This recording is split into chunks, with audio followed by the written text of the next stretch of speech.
Di film ini diceritakan kalau setiap orang memiliki kekuatan unik bawaan sejak lahir yang disebut roh pelindung yang bisa digunakan dalam sebuah pertarungan.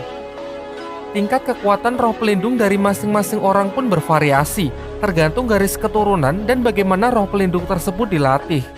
Ada yang sangat kuat dan ada juga yang lemah, bahkan dikategorikan sebagai roh pelindung yang sama sekali tidak berguna. Dan dunia bagi pengguna kekuatan roh pelindung disebut dunia Doulu.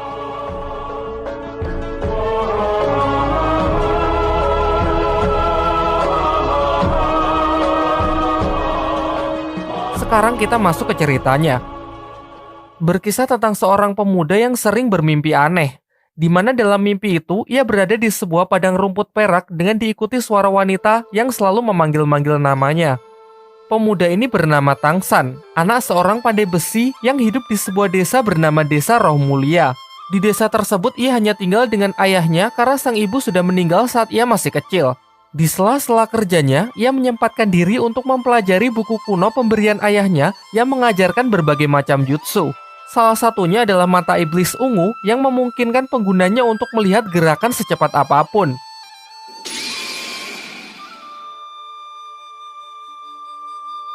Diceritakan suatu ketika dalam perjalanan pulang, Tangsan bertemu dengan siluman laba-laba yang hendak memangsanya. Awalnya Tangsan lari ketakutan hingga ia memutuskan menggunakan kekuatan yang ia pelajari dari buku ayahnya dan berhasil membutakan siluman laba-laba tersebut. Namun sayangnya itu saja masih belum cukup karena penciuman dari siluman laba-laba itu sangatlah tajam. Beruntung seorang pria misterius datang dengan kekuatannya, ia berhasil mengusir siluman itu. Tangsan dibuat sangat terkejut melihat orang tersebut yang bisa mengubah tangannya menjadi cakar serigala. Sampai pria ini memperkenalkan dirinya yang diketahui bernama Suyanto dan menjelaskan bahwa kekuatannya disebut roh pelindung. Ia berasal dari suatu tempat di kota yang disebut Balai Roh Pelindung dan sedang ditugaskan untuk berkeliling mencari para calon murid baru. Kemudian ia menyatakan lumayan terkesan melihat kemampuan bertempur Tangsan yang bahkan belum membangkitkan kekuatan roh pelindungnya, tetapi sudah mampu membutakan mata siluman roh. Sesampainya di rumah, Tangsan menceritakan mengenai kejadian yang baru saja ia alami kepada ayahnya. Tetapi sang ayah terlihat cuek dan sama sekali tidak peduli. Lalu Tangsan juga mengatakan mimpi yang selalu menghantuinya belakangan ini, apakah ini berkaitan dengan ibunya. Tetapi sang ayah tidak menjelaskan apapun. Juga ia selalu merahasiakan cerita di balik kematian ibunya yang membuat Tangsan selalu bertanya-tanya. Di tempat lain, kepala desa menemui Suyanto yang ingin mengadakan semacam tes untuk menguji bakat para anak-anak di desa ini guna perekrutan calon murid baru yang akan dikirim ke Balai Roh Pelindung. Singkat cerita, kepala desa pergi ke rumah Tangsan untuk mengabarkan hal ini dan juga menyuruh Tangsan untuk ikut ambil bagian. Tetapi sayangnya sang ayah mendengar hal tersebut secara tegas melarangnya tanpa memberikan alasan apapun. Kemudian malam harinya ayah Tangsan membakar buku yang telah Tangsan pelajari dan menyuruhnya untuk tidak menceritakan kepada siapapun. Karena diliputi rasa penasaran, besoknya Tangsan pergi ke tempat ujian tes. Tetapi karena menghormati ayahnya, ia tidak ikut serta dan hanya mengintip dari jendela untuk melihat anak-anak lain membangkitkan kekuatan roh pelindungnya. Suyanto yang mengetahuinya menyuruh Tangsan agar mencobanya, karena tidak ada salahnya membangkitkan roh pelindung. Dan akhirnya terungkap dari tangan kanannya bahwa Tansang memiliki roh pelindung jenis tanaman, yakni rumput biru perak. Sayangnya, ia sedikit kecewa karena Suyanto mengatakan tidak ada yang spesial dari jenis ini karena lumrah dimiliki oleh orang-orang biasa. Lanjut ke tes tahap kedua yang dapat menunjukkan tingkat kekuatan dari roh pelindung. Semuanya pun dibuat sangat terkejut karena berbanding terbalik dengan jenis roh pelindungnya yang biasa-biasa saja karena roh pelindungnya memiliki kekuatan roh penuh yang sangat langka. Di tangan kirinya, Tansang merasa telah membangkitkan kekuatan roh pelindung yang lain. Namun ia memilih untuk menyembunyikannya. Karena keistimewaannya inilah, Suyanto memberikan undangan kepada Tangsan untuk bergabung dengan Balai Roh Pelindung. Setibanya di rumah, Tangsan berterus terang kepada ayahnya kalau ia tadi siang mengikuti ujian dan telah berhasil membangkitkan roh pelindung di tangan kanannya, yakni rumput biru perak. Selain itu, di tangan kirinya ia juga telah membangkitkan roh pelindung yang lain. Hal ini membuatnya memiliki roh pelindung ganda. Kemudian sang ayah meminta Tangsan berkonsentrasi untuk mengeluarkan kekuatan itu. Terlihat sebuah palu hitam muncul yang diketahui bernama Huotian. Sang ayah lalu menyuruh putranya tersebut agar menyembunyikan kekuatan tangan kirinya dari siapapun dan menjelaskan bahwa palu itu harus ia gunakan untuk melindungi roh pelindung di tangan kanannya. Singkat cerita, setelah melihat potensi putranya, sang ayah mengizinkan Tang San untuk menerima undangan itu dengan 2 syarat. Yang pertama, Tang San di sana hanya boleh belajar tanpa bergabung dengan balai roh pelindung. Dan untuk syarat kedua, Tang San harus membuat sebuah jarum besi dengan memukul besi berulang kali di titik yang sama.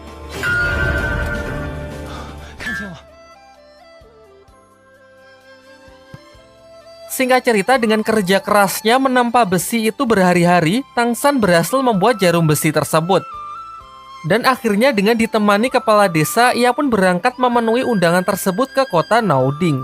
Sebelum berangkat, sang ayah juga menjanjikan kalau Tang San berhasil menjadi seorang master roh terkuat, ia akan menceritakan mengenai ibunya. Singkat cerita, sampailah ia di Akademi Balai Roh Pelindung. Di depan pintu, ia bertemu dengan Master Xiao, seorang petugas di tempat tersebut.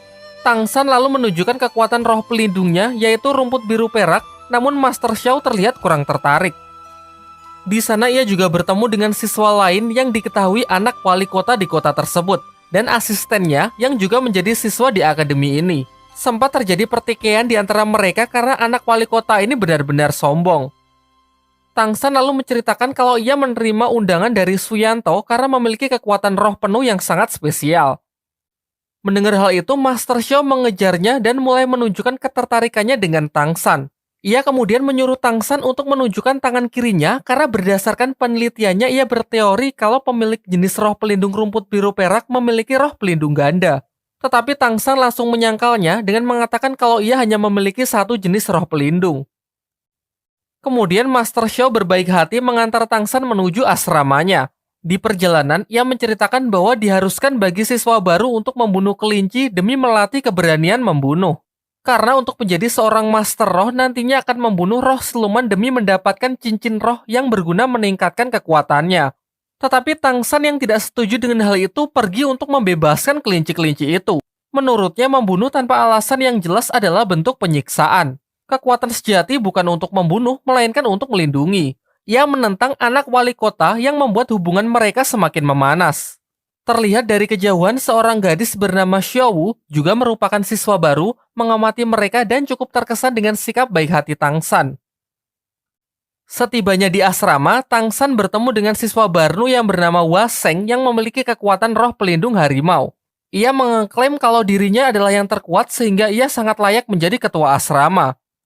Tak lama setelah itu, Xiaowu datang dan mengatakan bahwa ia juga akan tinggal di asrama tersebut dan akan tidur di sebelah Tang San. Namun selaku ketua asrama, Hua Sheng menolak hal itu. Sampai akhirnya Xiaowu menantangnya bertarung untuk memutuskan siapa yang akan menjadi ketua. Semuanya pun dibuat sangat tercengang karena bahkan tanpa kekuatan roh pelindungnya, Xiaowu bisa menang telak.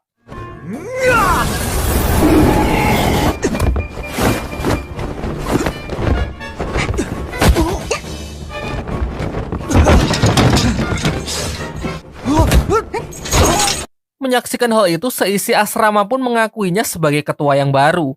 Tak lama setelah itu, petugas dari asrama wanita datang untuk membawa Xiaowu karena ternyata ia salah menempatkan Xiaowu yang harusnya berada di asrama wanita.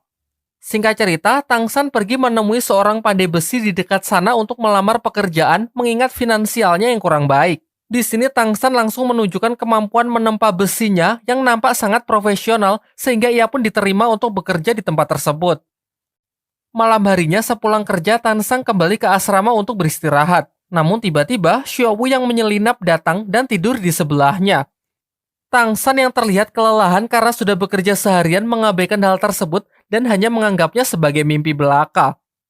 Baru di pagi harinya semuanya pun dibuat sangat heboh karena hal itu ternyata benar-benar nyata. Sementara itu anak wali kota yang masih penasaran dengan Xiaowu pergi menemuinya untuk mengajak makan bersama. Namun Xiaowu menolak ajakan tersebut dan memilih untuk pergi bersama Tang San. Hal ini membuat si anak wali kota tersinggung dan mulai menaruh kebencian kepada Tang San. Setelah jam makan siang, kelas pertama pun dimulai. Anak wali kota yang angkuh menantang Tang San untuk sparring sekaligus melampiaskan amarahnya sebelumnya.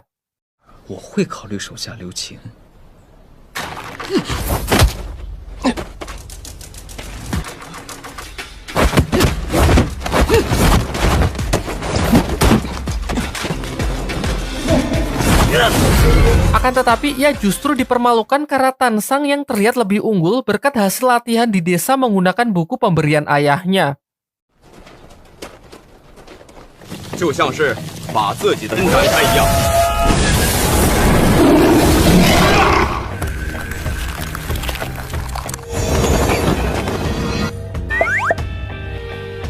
Di pelajaran selanjutnya, anak Pak Wali Kota yang tak bisa menerima kekalahan kembali menyerang Tangsan. Namun hasilnya pun tetap sama saja. Kali ini Xiaowu juga membantu untuk memberi pelajaran anak sombong tersebut. Sang guru lantas memisahkan mereka dan menghukum Tangsan dan juga Xiaowu untuk menyapu halaman di depan. Dan lagi-lagi bersama asistennya anak wali kota berbuat usil mengerjai mereka dengan memasang jebakan petasan. Sayangnya anak si wali kota harus menelan kekalahannya untuk sekian kali karena dengan mata ungu milik Tangsan ia dapat melihat jebakan itu dan membalikan situasi yang diharapkan.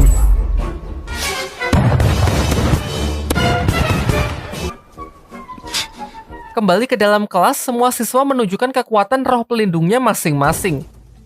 Tangsan juga memperlihatkan roh pelindungnya yang berupa rumput biru perak yang kemudian meminta sang guru untuk melatihnya agar bisa digunakan dalam pertempuran.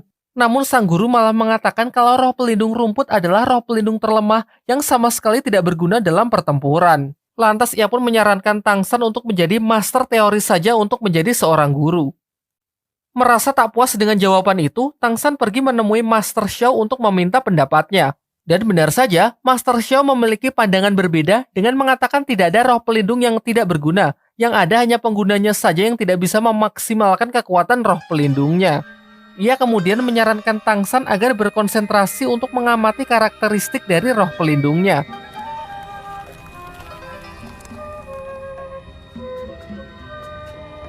Singkatnya, dengan bantuan Xiaowu yang tanpa ia sengaja, Tangsan berhasil memahami karakteristik yang dimaksud. Lantas ia pun segera mengabarkan apa yang telah ia temukan ke Master Xiao. Setelah itu, Master Xiao membimbing Tangsan untuk mengeluarkan perwujudan dari roh pelindung rumputnya, juga menyarankan agar menjadi Master Roh tipe pengontrol. Hal ini karena roh pelindung milik Tangsang berupa benda hidup yang sangat fleksibel. Ternyata saran dari Master Xiao cukup berguna. Tangsan pun berhasil mengembangkan rumput kecilnya menjadi sebuah tali akar pohon meskipun ia belum bisa mengontrolnya sama sekali.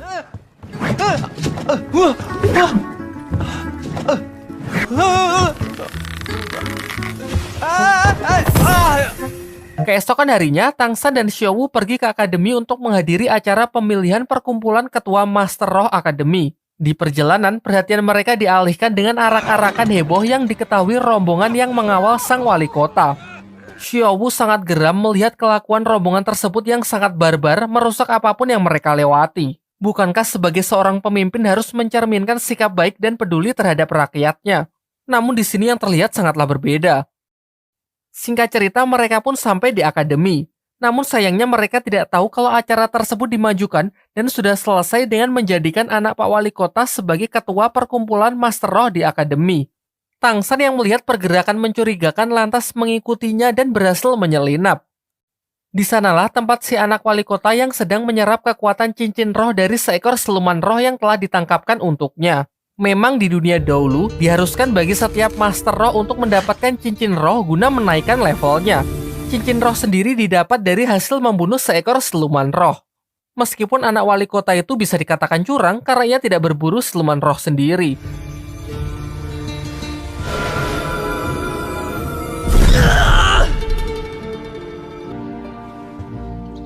Malam harinya, Tangsan menemui Master Xiao agar membantunya berburu cincin roh pelindung yang cocok untuknya.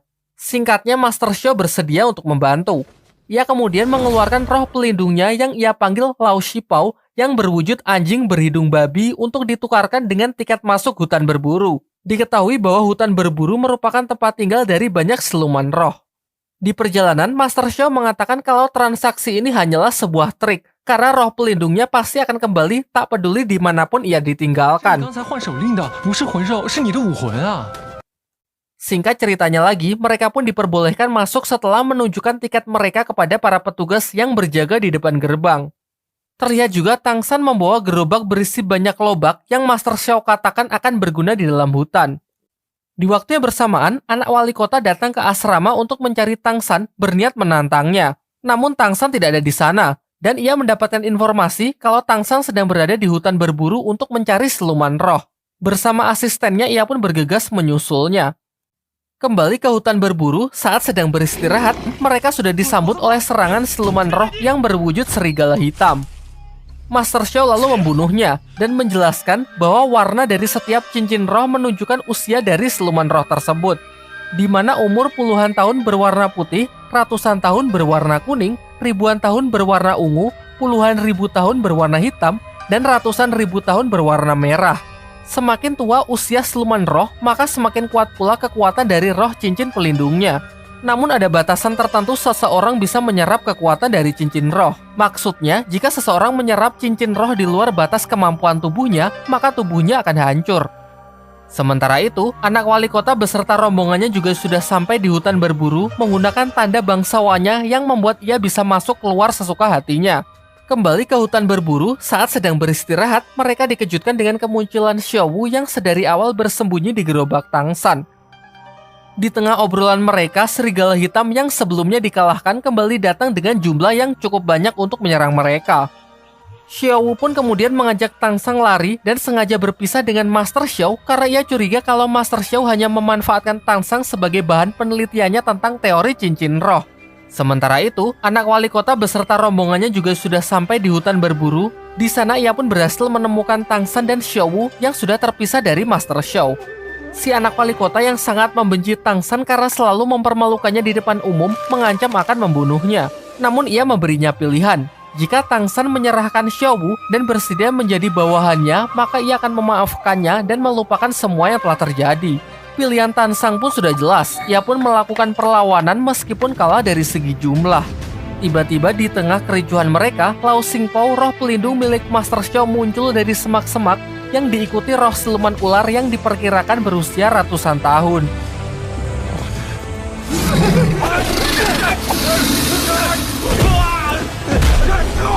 Ternyata ini semua adalah rencana dari Master Xiao yang sudah menyadari kedatangan anak wali kota. Sengaja memancing siluman roh ular untuk keluar, mengalihkan perhatian mereka.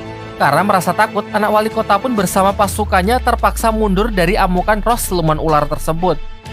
Siluman ular itu kemudian mengamuk mengejar Tang San dan melukai Master Xiao, sampai akhirnya ketiganya pun bekerja sama untuk melumpuhkan siluman tersebut.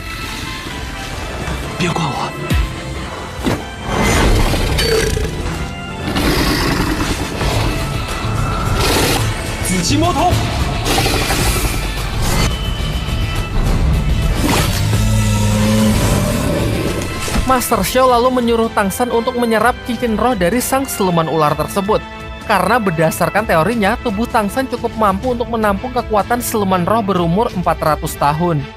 Namun Xiao Wu melarangnya, karena terbukti sudah tujuan Master Xiao yang sebenarnya hanya ingin menguji kebenaran dari teorinya. Terjadilah dilema singkat di dalam diri Tang San. Xiao Wu yang melarang khawatir kalau teori tersebut salah, maka tubuh Tang San akan langsung hancur. Sementara di sisi lain, pasukan anak Pak Wali Kota akan segera datang untuk melanjutkan niatnya menghabisi mereka. Dan benar saja, tak lama setelah itu rombongan anak wali kota sudah datang menyusul mereka. Hingga akhirnya Tang San memutuskan percaya kepada Master Xiao untuk menyerap cincin roh tersebut dan menerima seluruh resikonya. Akankah teori Master Xiao mengenai siluman roh yang mampu ditampung oleh tubuh Tang San terbukti benar? Nantikan jawabannya di bagian kedua.